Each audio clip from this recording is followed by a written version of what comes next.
से पटना जा रही पटना इंदौर एक्सप्रेस बीती रात 3:10 पर बड़ी दुर्घटना का शिकार हो गई और इस वक्त सीधे आपको लेकर चलते हैं। विवेक मेरे सहयोगी मौजूद है घटनास्थल पर।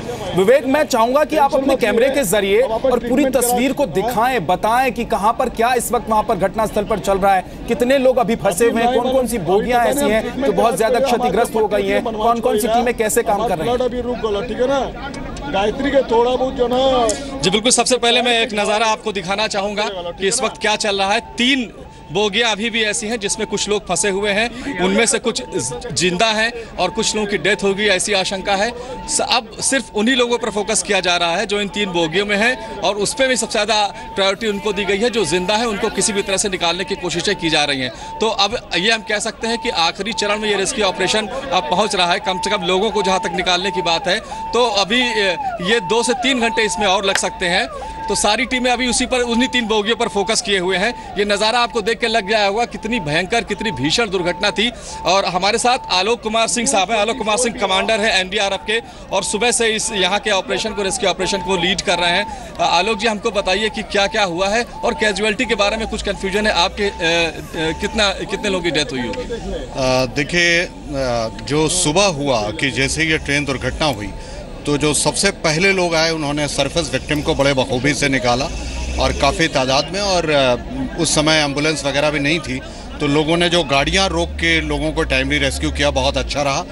और उसके बाद जो अभी जब से एनडीआरएफ ऑपरेशन कर रही है इसमें या तो क्रश इंजरीज के केसेस हैं, कुछ स्पाइनल के केसेस हैं, और लेकिन वो सारे केसेस जो हमने निकाले हैं उनमें मेजॉरिटी आउट ऑफ डेंजर है। डेथ टॉल की जहाँ तक बात है 42 से अभी 8 बॉडीज और निकली हैं, तो करीब 50 या 60 के बीच कहा जा सकता है, क्योंकि कुछ बॉडीज इधर से भी निकाली गई हैं, तो उनको अब मैक्सिमम 60 तक मेरे हिसाब से। सिंह साहब, अभी प्रायोरिटी क्या है, मतलब अभी क्या काम चल रहा है? अभी प्रायोरिटीज की जैसा आप खुद बता रहे हैं कि यहाँ पे जो ये तीनों बल्ज हो गई हैं आपस में, और उसमें जो एसी कोच है उसमें 2 लड़कियाँ हैं और उस साइड में 2 लोग जीवित हैं।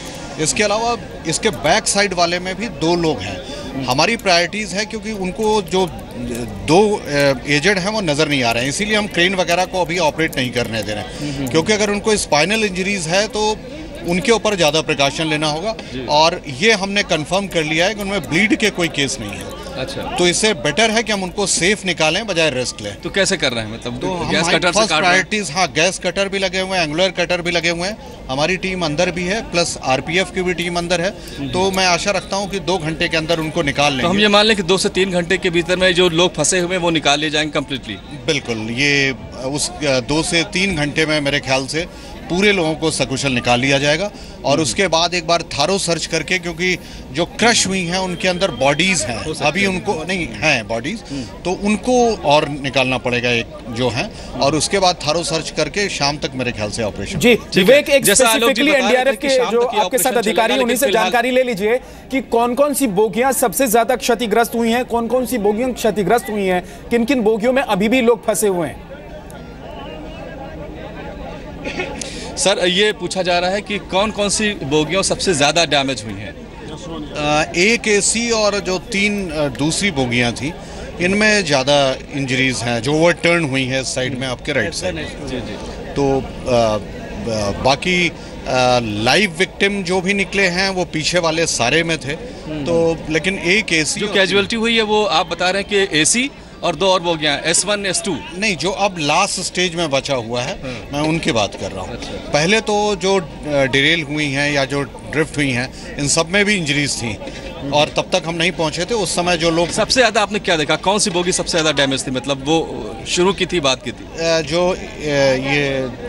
जो नॉन एसी वाली है जो एकदम क्रश कर गई, जिसका एक उधर पीछे की ओर पड़ा हुआ है, जिसको लेफ्ट करना है, जो एसी वाले को दबा रहा है, उसमें सबसे ज़्यादा डेथ हुई है। ठीक है, थैंक यू सर। तो जैसा ये आलोक जी बता रहे थे एनडीआरएफ के कमांडर कि जो एक एसी बोगी है सबसे ज़्यादा वो, और उसके ठीक बगल पीछे की 2 बोगियां हैं वो, उनको सबसे ज़्यादा नुकसान पहुंचा है। और एक बोगी तो बिल्कुल ट्रेन से कट के दूसरे वाले ट्रैक पे चले जा गई है और उसके ऊपर एसी का कोच, उस एसी के कोच के ऊपर वो बोगी चढ़ गई है, तो उसको सबसे ज़्यादा दिक्कत आ रही है उसको निकालने में। हमारे साथ कुछ और लोग हैं जो इस दुर्घटना के शिकार हुए हैं। अपना नाम बताइए। मेरा नाम राकेश पांडे। पांडे जी, आपको चोट लगी है, कैसे आपको चोट लगी, क्या हुआ था? सडनली हुआ 3 बजे 3:05 पे, बहुत तेज, मतलब इतना जैसे कांच का टुकड़ा टूटता है ना, मैं तो सोचा स्वप्न देख रहा हूँ, बट मेरे को जब पूरा टोटली अंधेरा सब कुछ एकदम क्रैक हो गया ना, उसके बाद जो है देख रहा हूँ तो कोई कहाँ कोई पड़ा है, कोई कहीं पड़े, कुछ भी समझ में नहीं आ रहा। किस बोगी में थे आप? मैं यशवंत में हूँ, जो अभी भी ऑपरेशन चल रहा है उसका। उसमें से काफी। कितने लोग और थे उसमें आपके साथ? सर मेरे साथ मेरा बच्चा और मेरी वाइफ थी, वो तो 47 पे थी, मैं 55 पे था। वो लोग सेफ हैं? 55 पे मैं और मेरा एक आरएसी का लड़का था, आरएसी वाला एक लड़का जो है उसका। वो लोग सुरक्षित हैं? आपके परिवार के लोग सुरक्षित हैं? मेरे परिवार के सुरक्षित है, बस जिसके साथ मैं सो रहा था। अच्छा, रिलीफ कितनी देर में पहुंची ये बताइए? सर रिलीफ बहुत ही लेट आया है, बहुत ही काफी लेट आया है। 6 बजे सबसे पहले कौन लोग पहुंचे? सबसे खाली बस अपना जो लोकल यहाँ पे बेचारे पब्लिक है, गांव के लोग हैं, वो आकर के पूरा मदद किए हैं। बाकी जो प्रशासन आई है केवल आई देखती थी, हम लोग बोलते थे भाई क्रेन बुलाओ, क्रेन नहीं है, क्रेन आ रही है जा रही है, बहुत सारी, मतलब 6 बजे के बाद। ठीक है, देखिए विद्या, ये जो जगह है जो हम कह सकते हैं कानपुर और झांसी का जो नेशनल हाईवे है उससे बमुश्किल 500-700 मीटर दूर है, और लोगों की ये शिकायत है कि रिलीफ थोड़ी देर में पहुंची। सबसे पहले यहाँ पर स्थानीय लोग पहुंचे, उन्होंने मदद की। इस वक्त भी स्थानीय लोग बहुत मदद कर रहे हैं, गाँव से खाना बन करके आ रहा है, जो लोग यहाँ पे जख्मी है उनको खाना दिया जा रहा है, पानी दिया जा रहा है। तो इंतजाम अब ठीक ठाक करने की कोशिश की जा रही है, लेकिन चूंकि दुर्घटना बहुत भीषण थी इसलिए सब कुछ दुर्घटना थी। और क्योंकि विवेक तिवारी पूरी जानकारी हमें दे रहे हैं, एनडीआरएफ के अधिकारियों से भी उन्होंने बात करवाई, उनके जरिए भी हम तक जानकारी पहुंचाई, हमारे दर्शकों तक जानकारी पहुंचाई। विवेक आप बने रहिए, आपसे और भी जानकारी के लिए हम आएंगे आपके पास, लेकिन अभी वक्त एक बहुत छोटे से ब्रेक का है। लेकिन हर अपडेट, हर मिनट वहां पर क्या चल रहा है, हमारी टीम वहां पर मौजूद है। इसके अलावा हम तमाम उन अधिकारियों से, चाहे वो रेलवे के अधिकारी हैं, पुलिस के अधिकारी हैं, एनडीआरएफ के अधिकारी हैं, या फिर और बाकी जो रेस्क्यू टीम वहां पर पहुंची हुई है, उनके लोगों से बात करने की कोशिश कर रहे हैं।